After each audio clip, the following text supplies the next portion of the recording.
যত এই ধরনের কাজ এবং কথা বলবেন, মা, দিদি, বোন, স্ত্রী, কন্যা, তাদেরকে যত এই ধরনের কথা বলবেন, কুকথা তো নয়, মুখেও বলা যাবে না, কানেও শোনা যাবে না।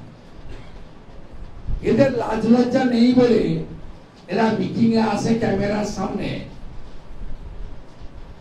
রঙিন পাঞ্জাবি পরে, হাত কাটা পাঞ্জাবি পরে গটগট করে ঢুকছে।